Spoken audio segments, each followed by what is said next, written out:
Imagine being a U.S. citizen living abroad, just managing your everyday life with a local bank account. Now, picture being told you must report that very account to the U.S. Treasury under threat of, well, severe penalties, purely because of your citizenship status. It feels like a stretch, doesn't it? Well, today we're going to unpack exactly why this is a reality for many and why it's stirring up such a deep debate right now. Welcome to the Deep Dive, where we take a stack of information and really try to get to the heart of what truly matters. Our mission today is to explore the complex and, let's be honest, often contentious world of the report of foreign bank and financial accounts. You probably know it as FBAR, especially how it applies to U.S. citizens living outside the United States. Yeah, and we've been looking at some incredibly insightful commentary on this. It really focuses on a critical question. Are these long-standing FBAR rules still actually fit for purpose in our modern, globally connected world? We'll be digging into the arguments for maybe exempting non-resident citizens from FBAR and uncovering some, frankly, surprising contradictions in how these rules are applied on the ground. Okay, so before we dive deeper into all those complexities, let's just quickly lay the groundwork. Can you tell us, in simple terms, what exactly is FBAR and who does it currently apply to? Sure. At its core, FBAR is about reporting foreign financial accounts. The current Treasury regulations define a U.S. person very broadly. It includes both U.S. citizens and U.S. residents.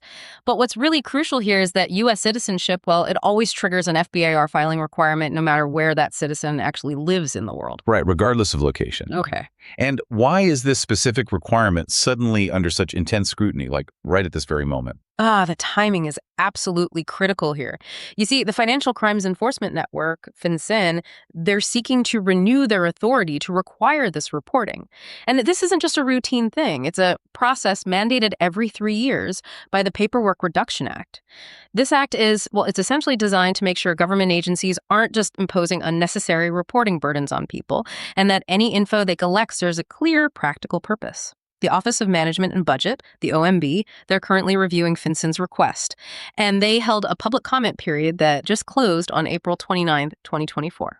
Okay, so that comment period closing makes this OMB review a really critical window, it sounds like. What kind of power does the OMB actually have in this situation? What's the sort of strongest lever advocates have with them right now? Oh, the OMB has significant authority, really significant. They can approve it, disapprove it, or even return the request to FinCEN if it's, say, procedurally flawed.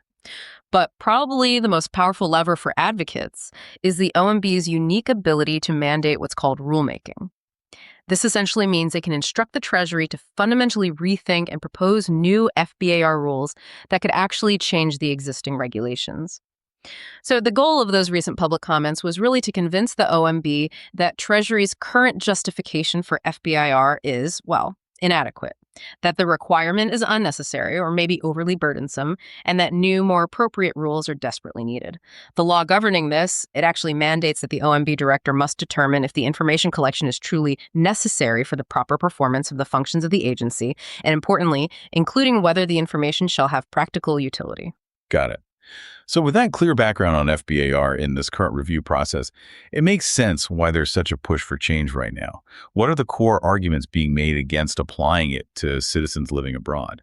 Well, the primary concern, it really boils down to the sheer hardship and maybe the unreasonableness of requiring U.S. citizens who live outside the U.S. to report their local accounts. I mean, these are just everyday bank accounts, right? Used for groceries, paying bills, local life, reporting those to a country where they do not live. And critically, this requirement is imposed only because of their U.S. citizenship status, not because of any physical or, economic connection to the United States. And this is vital. No other country, literally no other country in the world, imposes such an onerous, penalty-laden requirement on its citizens just based on citizenship alone. So it sounds like it's fundamentally a philosophical debate then about what defines American in a global sense when it comes to this kind of financial reporting. Is that a fair way to put it? That's precisely it, yeah. The argument is that FBAR requirements, maybe more like tax residence rules, should be based on circumstances of life, actual residence, a tangible connection to the U.S., rather than just circumstances of birth, like citizenship, which for many people living abroad indicates absolutely zero connection to the U.S. today. You have groups like the Democrats Abroad Taxation Task Force, AAR, that's the Association of Americans Resident Overseas, and ACA, American Citizens Abroad. They've all submitted comments strongly supporting this view. Okay, and does the Treasury Secretary actually have the authority, the power, to make these kinds of significant changes? Can they just decide to do this? Well, what's fascinating here is how the rules are set up. They come from a mix of the law itself, the statute, and Treasury regulations. And if you look closely at the underlying law, 31 USC 5314, it reveals that the Treasury Secretary actually has broad authority to create these rules. And, very importantly, they also have the authority to exempt any group of individuals, including U.S. citizens living outside the United States. So this strongly suggests the Treasury already has the statutory power to address these concerns directly. Right now, they could, in theory. That's really interesting. So the power is there. Now, it's easy to see how a law like this creates friction today, but when it was originally conceived back in 1970, the world was, a vastly different place, wasn't it? How does that historical lens help us understand the current challenges? Oh, absolutely. It's crucial context. While the core language of the FBAR statute hasn't really changed much since 1970, its practical implications today are just worlds apart. Think about it. 1970, no internet, no email. Travel was incredibly expensive, not like today. Concepts like remote work or digital nomads, they simply didn't exist. Dual citizenship was pretty rare back then. U.S. citizens moving abroad actually risked losing their U.S. citizenship until a landmark Supreme Court case, Afriam v. Rusk in 1967, effectively opened that door. The whole idea of an accidental American, someone maybe born in the U.S. but raised entirely abroad with basically no ties, that wasn't even really conceived of. And, U.S. citizenship-based taxation, it was largely unenforced for people abroad. Plus, that $10,000 reporting threshold in 1970, that was a pretty significant sum. It's equivalent to about $80,000 in today's money. Wow, $80,000. So, okay, the world changed dramatically. Technology changed, global mobility changed, but the law basically stayed the same. What's the core misapplication here that creates such a burden today? Right. The core insight, I think, is that FBAR, which was likely designed in 1970 to track potentially illicit funds held abroad by, relatively wealthy resident Americans, is now inadvertently catching millions of ordinary non-resident citizens. It's essentially treating their simple act of having local bank accounts for everyday life as somehow suspicious activity. Back in 1970, there was probably a higher correlation between citizenship and residency. So FBAR likely impacted mostly resident Americans with genuinely large foreign accounts. But applying it in 2024, it hits millions of U.S. citizens living outside the U.S. with perfectly normal local bank accounts, sometimes just barely crossing that $10,000 threshold, which is now quite low. The very meaning of foreign and even citizenship in this context has fundamentally changed, yet this 1970 law is being applied to this vastly different reality. And it really begs the question, why should FBAR be required of people who often have absolutely no connection to the United States beyond birth and who reside entirely in other countries? That is truly astonishing when you put it like that. So we've seen how this law from a bygone era is creating challenges for modern global citizens. But the contradictions don't stop there, do they? What's really remarkable and maybe confusing for people is who isn't required to file FBAR. It reveals some, pretty puzzling exceptions. Who doesn't have to file that might surprise our listeners? Right. This is where you really see that stark contrast between citizenship and actual connection play out. It gets quite interesting. First, consider U.S. citizens living in U.S. territories like Guam or the U.S. Virgin Islands. They are not required to report their local accounts on an FBAR. Why?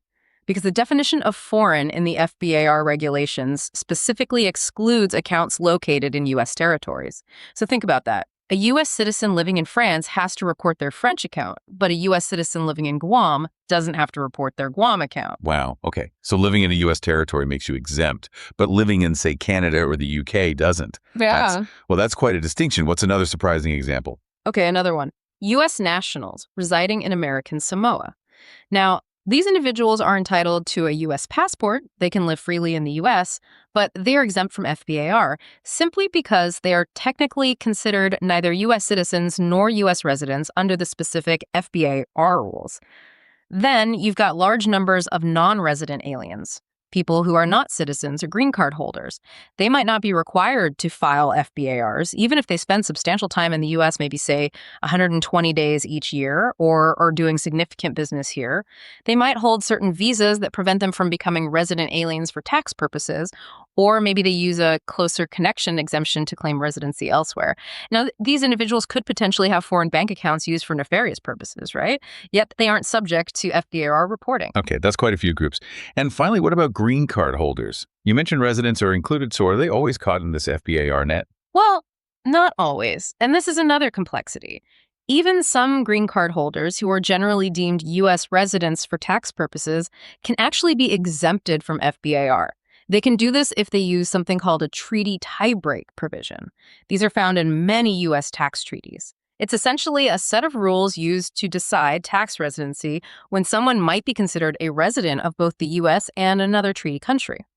If the treaty rules determine they are resident in the other country, they can be treated as a treaty non-resident for U.S. tax purposes and potentially FBAR too. This was actually confirmed by a relatively recent court case, Aeroest v. United States, which ruled that certain green card holders can use this treaty position to be exempted from FBAR. It just adds another layer of inconsistency. So bringing all these examples together, the territories, the nationals, the non-resident aliens, even some green card holders, what's the core takeaway here? What does this tell us? Well, if you connect this back to the bigger picture, what these examples describe are individuals who, in many cases, have a much greater practical connection, economic, physical to the United States than many U.S. citizens who happen to be living abroad. Yet, they're not required to file FBARs, while those U.S. citizens abroad whose only connection is often just that abstract citizenship conferred by the circumstances of their birth are required to file. And it's worth noting, the Treasury has even explicitly used its statutory authority in the past to exempt other groups, like certain individuals merely doing business in the U.S. from FBAR, despite the underlying statute arguably including them. So choices are being made about who is in and who is out. Right. Okay, so what does this all mean for you, our listener, trying to make sense of this? We've looked at the FBAR requirement itself, the ongoing debate around how it hits U.S. citizens living abroad, and these really surprising, often contradictory ways it's currently implemented. Yeah, the core tension just remains completely unresolved. Should these kinds of financial reporting requirements be based on the abstract status of citizenship? Or should they be based on a more concrete, tangible connection to the United States, something reflected in where you actually live and conduct your daily life? And if the answer is that all U.S. citizens, regardless of their actual connection or where they live, are going to be subject to FBAR, well, it raises a pretty profound question, doesn't it? What precisely is it about the mere status of holding U.S. citizenship itself that creates this kind of implied presumption strong enough to compel this unique, burdensome, and penalty-laden reporting of ordinary local accounts directly to the Financial Crimes Division of the U.S. Treasury? It really seems the discussion around FBAR isn't just about dry financial regulations anymore. It's tapping into much bigger questions about the very definition and the practical implications of U.S. citizenship in our modern, globalized world. And it's apparently prompting many people to consider truly life-altering decisions, like renouncing citizenship altogether. Definitely something for you to mull over as you go about your day.